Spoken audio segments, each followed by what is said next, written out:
Why mulch? Why use mixed neat mulch in your garden?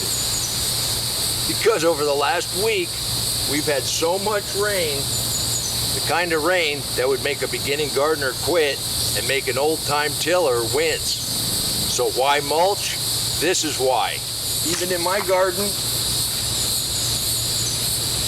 garden where it's a little thin, the peanuts, the turmeric, and the basil, the sweet potatoes, they're doing fine. Right here in this corner, I didn't add any new mulch yet. And you can see, I can't stand on this. It's sucking my boot off.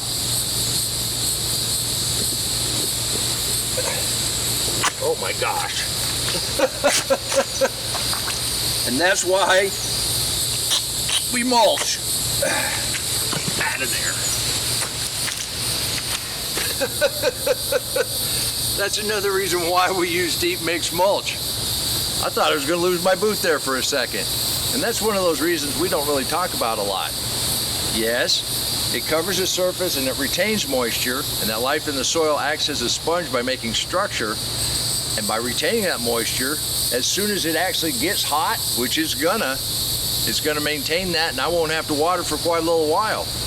That and all the rain that we've had has filled up my bucket. Second batch of corn, the okra, the volunteer basil, more turmeric.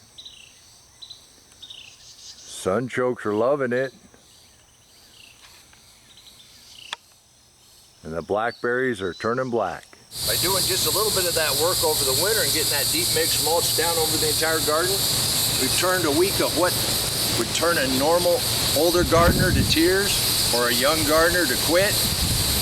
We've just made it another day in the garden. And today is Saturday, and you know what that means. We go to you and we celebrate what's going on in your garden across America. Our contributors are awesome. And it wasn't just the other day, we were all just itching to plant. And just look how fast everything catches up.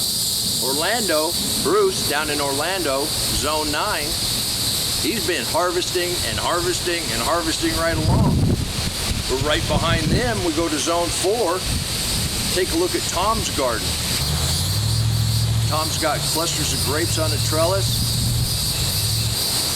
Tomatoes are setting. And just look at those zucchini leaves. Tom's going to be harvesting directly. And also in Zone 4, Barbie is harvesting cauliflower and broccoli. And unless you've eaten cauliflower and broccoli that have been grown in a deep mix mulch organic garden, you don't know what you're missing. It's not what you get in the store. Barbie, Tom, Bruce, thank you. This is amazing. Now you were here with me when we pruned these up last week. And instead of one tomato, I've got two.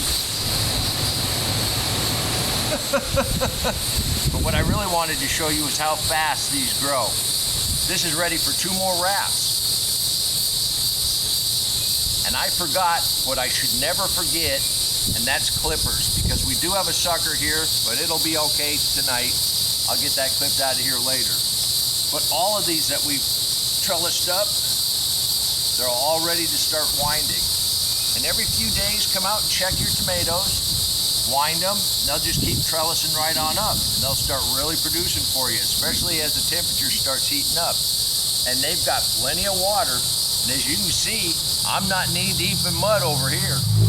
But I do want to take a look at my shiny object right there. And I do want to thank all the contributors. I've been blessed with the community that's revolved around this garden. I'm just an old guy that's puttering around and found something I thought folks might be interested in. This mixed deep mulch. You know, in 1936, Congress passed some kind of legislation or some kind of report that recognized we'd used up most of the minerals in the soil.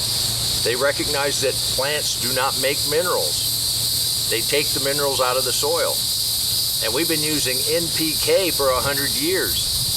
The farmers in America, they get paid by the bushel. They get paid by the pound. They don't get paid by the minerals in our food. So how do we get the minerals into our plants to get it into our food? We need that light. Making the forest and putting the deep mix mulch on the ground, we create that light. That light, that breaks down the minerals that are in the rocks. The earth is made up of rock. And then the bigger critters come by and eat those little critters. And that whole cycle allows the plant to then take up new minerals. And then the food in your garden, made with deep mix mulch, has got some minerals in it. Now, I'm no scientist, and I've not run any tests. Well, I've done the taste test, just like we looked at a minute ago. That broccoli and cauliflower that came out of Barbie's garden, not going to taste anything like the cauliflower broccoli you get at the store. I know. I've done it here. That's why we do this, is because it tastes great. But let's take a look at Art's garden. He's probably going to get bananas, where I'm probably just going to get a big banana tree, bush, herb. They're really herbs. But that's okay with me. I think this is just wonderful. And Bruce's moringa tree is tiny now, but it's going to grow into a forest. We'll see if we can overwinter that this year. Now, Art pretended he was being a friend to his neighbor whose lawnmower broke. What he was really after was some free mulch. Although the neighbor got a really nice looking yard out of the deal, and Art got a big batch of free mulch. Now, Art, that was a great way to help your neighbor. Larry and Michelle's container garden in North Carolina is just going gangbusters as we come into summer. Flowers are all blooming. They've got some help with their garden critters. And just look at the blueberries. And the blueberries. Has anybody ever said you can't have enough blueberries? Larry, Michelle, this is wonderful. Thank you. Now, Art, I wonder if this is actually going to get tall enough to put on bananas. I know it was as tall as I was last year, and I'm just happy it came back. The storms we've had have been a little hard on the corn. And if you look right here, we've had a critter in here. I saw that critter. We've got a rabbit living in the garden. And I don't know, the cats haven't been able to get it out. I'm not sure exactly what to do about that, except share a little bit. But we have been able to get 20 ears off of this patch so far, and they've been very tasty. We got a couple young ones still in here. I don't know what the rest of the harvest is going to be like. But in the chaos garden like this year, we're just kind of grazing as we go. We come out here, and when the bucket's filled up, that's what we're having for dinner. And if we miss something, we'll get it tomorrow. And this year, we didn't plant any beans. And all the way across the garden here on these trellises, we've already got pole beans all spread all the way out through there.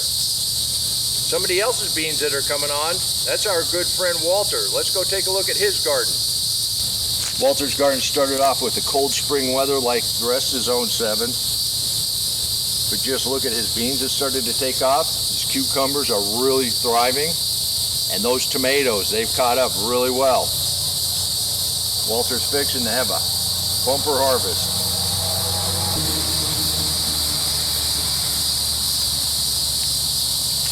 Walter, your trellises are working wonderful. I'd suggest you plant one of these, but I don't know if you'd have enough room. I don't know if I'm going to have enough room. Last year, our loofah didn't do very well. This year, so far so good, is growing pretty well. We'll see if we don't get any sponges. Mike and Linda are having a really good start of the summer down in East Texas, Zone 8. Take a look at the okra, the corn, and is that a tiger melon? Mike, Linda, thanks for the inspiration in your mixed deep mulch garden. Over here where we dug the potatoes, you saw how soft this soil was? We got mulch back on top of it, and we've got turmeric coming up, and we've got peanuts planted in here. This should be a nice little peanut patch.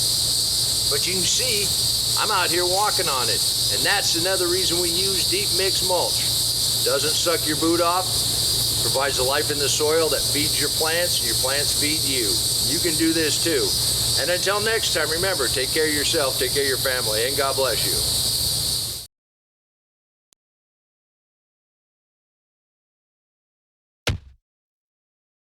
Come on, let's plant.